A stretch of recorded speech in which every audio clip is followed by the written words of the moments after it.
Los derechos humanos protegen a quienes son agredidos por los poderes del Estado. En la Edad Media era absurdo plantearlos. No había derechos para los hombres. La figura del Cristo torturado justificó la tortura de Torquemada. Todo régimen autoritario reprime desde un absoluto. Primo Levi dice: existe Auschwitz, no existe Dios. ¿Dios ignoraba la ESMA? ¿Las matanzas en Vietnam? En un mundo en el cual el silencio de Dios es agobiante, los seres humanos tenemos la obligación de tomar la palabra.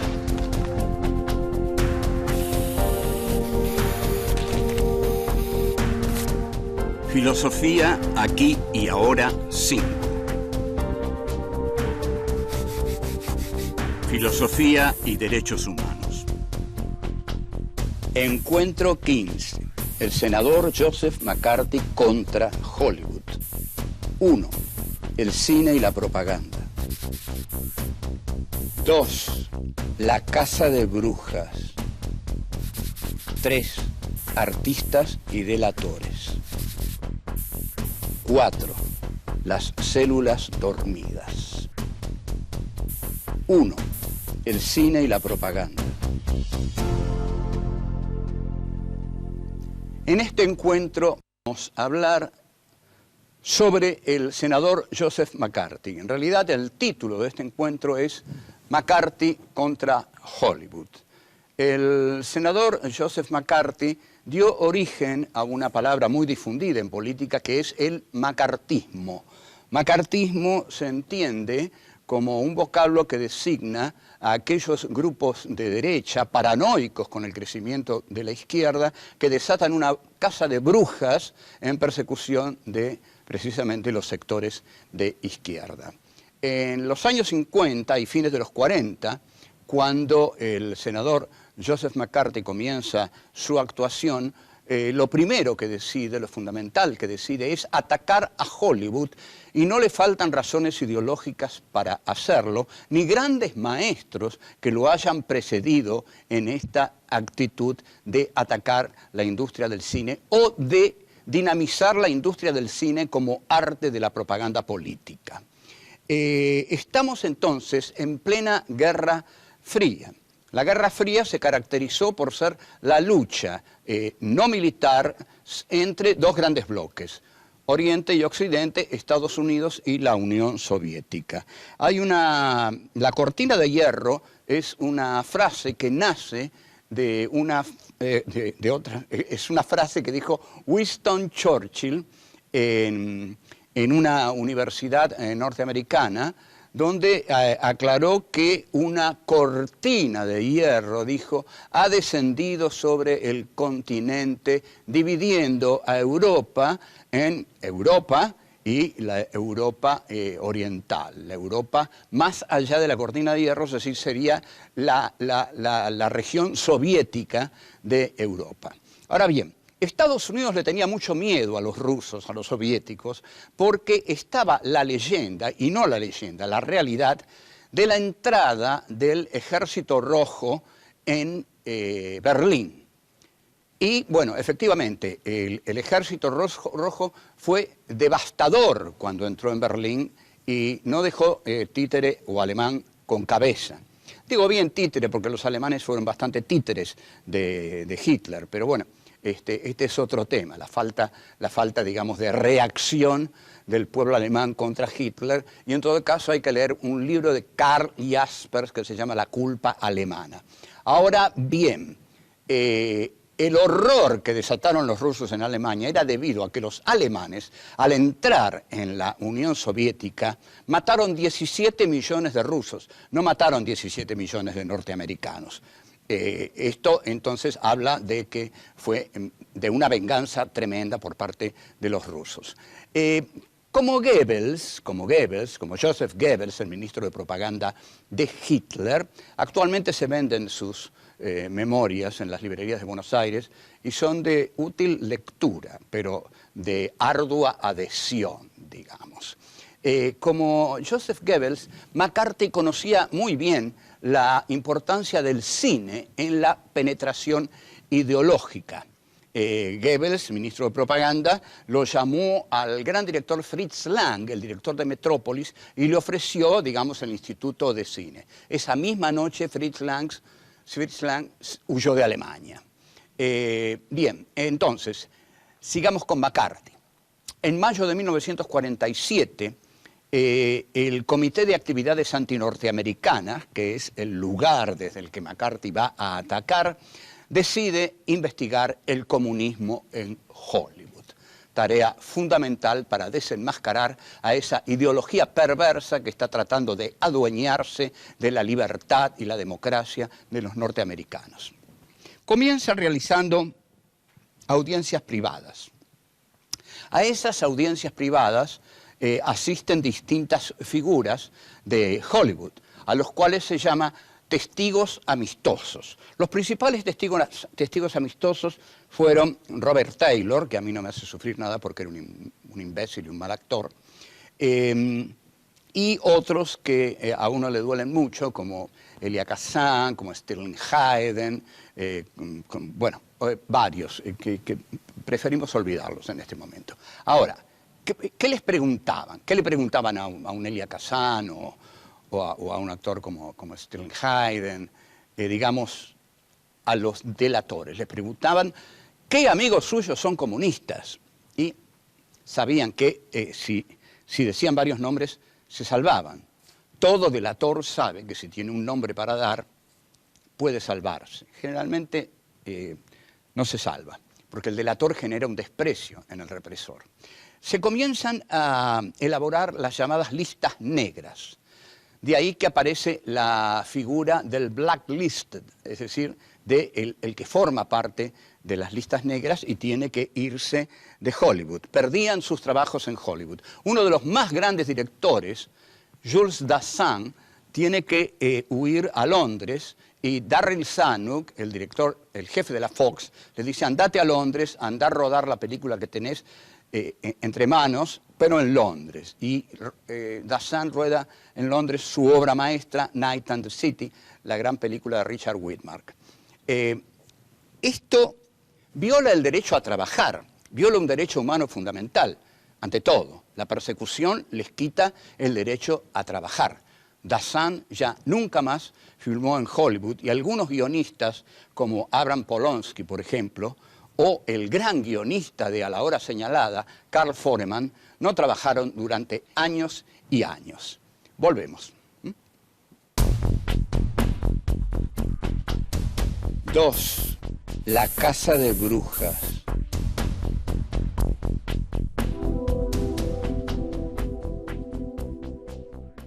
La paradoja un poco cruel es que Hollywood venía de una época liberal, es decir, fijada en los auténticos contenidos de los padres fundadores de Estados Unidos, que decidieron ser liberales, respetar los derechos humanos, respetar al individuo, respetar las ideas ajenas, etcétera, etcétera, al menos en su territorio. Afuera era otra cosa.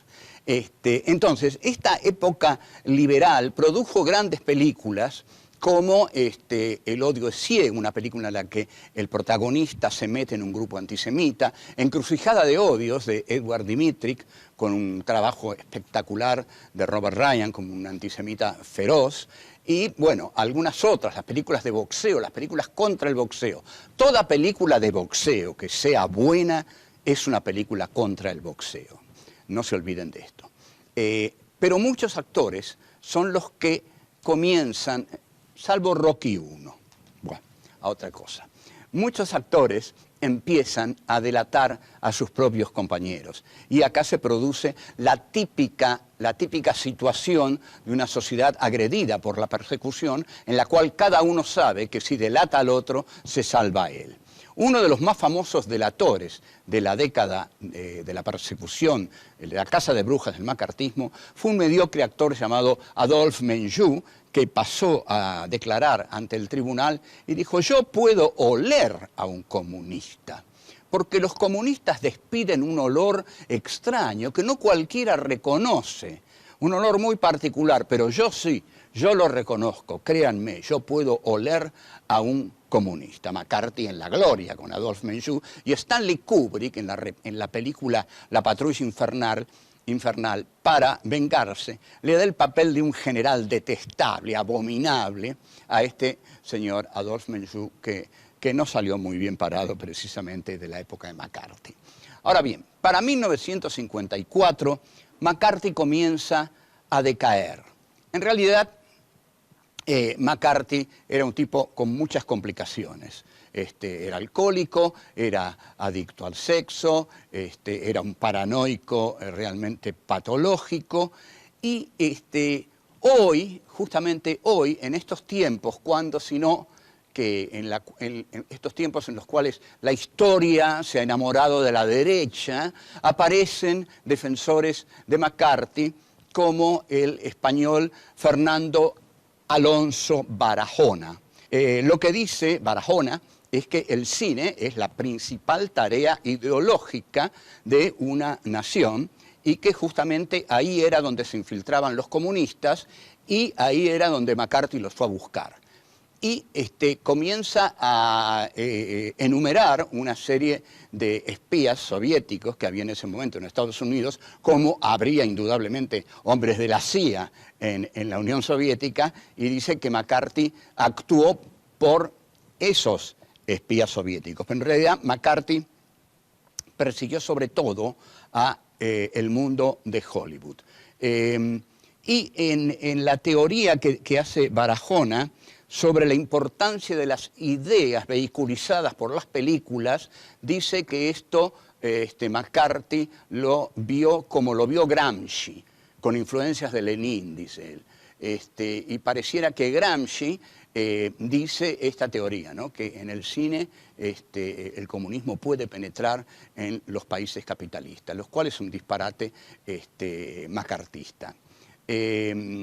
El caso es que el señor Barahona pareciera no darse cuenta que está reivindicando a un moderno Torquemada. Torquemada fue el que estuvo al frente de la Inquisición española. Entonces, McCarthy desata la Inquisición del Senado norteamericano sobre Hollywood. Se persigue aquí por las ideas, porque incluso hubo gente que durante la guerra hizo películas justamente a favor de la Unión Soviética, porque la Unión Soviética era un aliado, ¿no? La Unión Soviética, Estados Unidos, estaban contra el eje, ¿no? Alemania, Japón, Italia. Y hubo una película, sobre todo, que se llamó Sombras en la nieve, en la cual aparecía Stalin anunciando la invasión alemana a Rusia. Y está Stalin en la pantalla de una película norteamericana. Y después, claro, esos tipos que hicieron una película patriótica en 1941, en 1950 son arrestados por comunistas. Imagínense la sorpresa, pero nosotros hicimos una película patriótica. Ah, no, ustedes son comunistas. Bueno, estas son las paradojas de la historia. Hay gente que paga por un pasado que le fue encargado y lo hizo por ahí en buena ley, pero cuando viene la casa de brujas, nadie sabe si es una bruja o no es una bruja.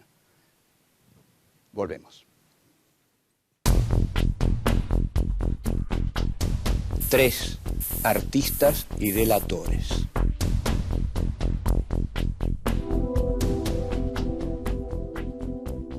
La Academia de Hollywood demostró que estaba de acuerdo con algunas cosas del macartismo o que las había olvidado cuando premió a Elia Kazan hace apenas unos años con un Oscar honorario, y fue Martin Scorsese el que se lo dio personalmente al gran director Elia Kazan. Según Richard Widmark, que trabajó con Paul Douglas en Pánico en las calles, Panic in the Streets, dirigida por Elia Kazan, declaró que en una intervención, antes de esto o después, no sé, que Kazan era el mejor director de actores que había en Hollywood. Y además, Elia Kazan fue el primero que puso en escena una obra de Arthur Miller, La muerte de un viajante, y era además un gran poetista y un gran director de actores. Entonces, ¿qué se hace con un gran artista que delata?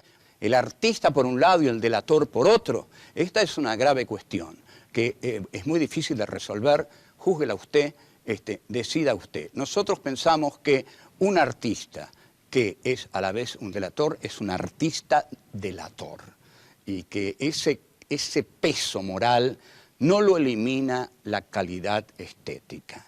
El peso moral es más fuerte, más denso que la calidad estética de una persona. Porque una persona ante todo tiene que ser moral, si no, no puede hacer arte tampoco. Bueno, el macartismo responde a este temor que digamos, se disemina por todo Estados Unidos con distintas películas de invasiones marcianas. En realidad, la metáfora está muy bien hecha. Vienen los marcianos a invadirnos como nos están invadiendo los comunistas. Atención, buenos americanos, dice McCarthy. Los marcianos vienen de afuera, los comunistas también. Y hacen varias grandes películas. La más perfecta de todas está dirigida por Don Siegel y es la invasión de los usurpadores de cuerpos. Curiosamente, el protagonista es una película clase B y el protagonista es un actor clase B que se llama Kevin McCarthy. O sea, como dice Borges, a la realidad le gustan las simetrías. Y la simetría es que la gran película macartista de los años 50 la protagoniza un actor que se llama McCarthy. En el final de la película, como los marcianos han usurpado tantos cuerpos, McCarthy, el personaje de McCarthy, todo transpirado y desesperado, sale a una autopista y corre el riesgo de que lo aplasten los autos, pero no le importa porque le grita a cada automovilista: cuidado, el próximo es usted, el próximo es usted, el próximo es usted.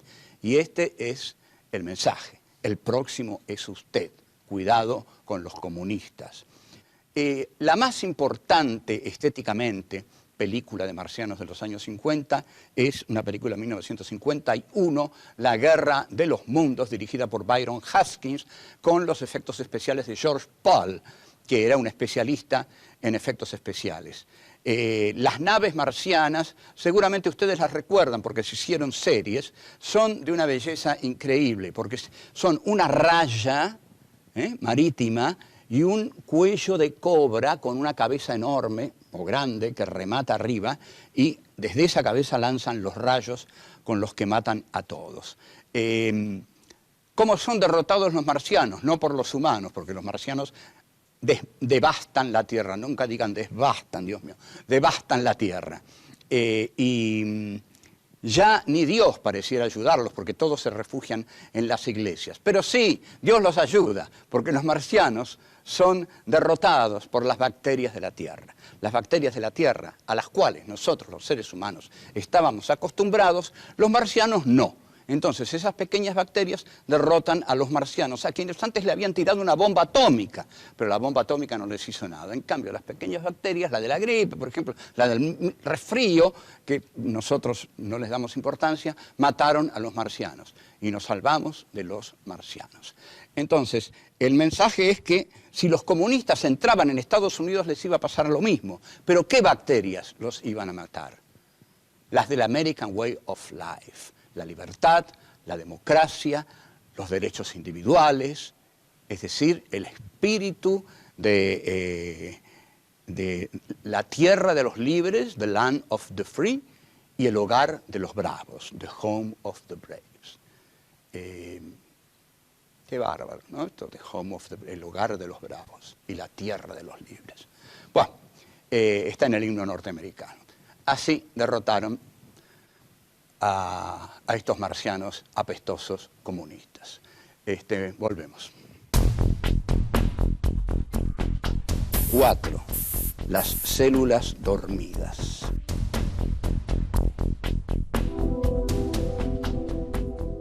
El que hará la remake de La Guerra de los Mundos será Steven Spielberg, con un All American Boy como Tom Cruise. Bien, aquí el comunismo ya cayó eso que llaman la toma de la Bastilla de nuestro tiempo, que es el derrumbe del muro de Berlín, ha abierto una época de libertad y de bonanza para todo el mundo, como todos sabemos. El mundo está en un momento esplendoroso desde la caída de Berlín hasta acá. Esto no cabe de ninguna duda. Ahora, ¿qué pasa con esta remake de La Guerra de los Mundos? La remake de La Guerra de los Mundos ya no se refiere a los marcianos, sino que se refiere a un enemigo oculto en Estados Unidos, en la Casa de los Bravos y en la Tierra de los Libres. ¿Qué es este enemigo oculto? A partir del 9/11, el 11 de septiembre de 2001, los norteamericanos comienzan a pensar que el enemigo está adentro, que el fundamentalismo islámico no es el total responsable del atentado a las Torres Gemelas, sino que ha tenido importantes cómplices dentro del territorio de Estados Unidos. ¿Dónde estaban esos cómplices? Y aquí surge la teoría de Rumsfeld, y seguramente que compartía Bush, de las células dormidas. ¿Dónde estaban las células dormidas? En el corazón de Estados Unidos. ¿Por qué entonces los marcianos ya no vienen del exterior? Porque están adentro. Y en la película de Spielberg, usted va a notar que los marcianos no vienen de afuera, surgen de adentro de la Tierra. Y esta es la gran sorpresa de la película. ¿Cómo? Surgen de adentro de la Tierra. En la Guerra de los Mundos los marcianos venían de afuera, pero no, surgen de adentro de la Tierra y son poderosos artefactos que devastan la Tierra de los Libres, digamos.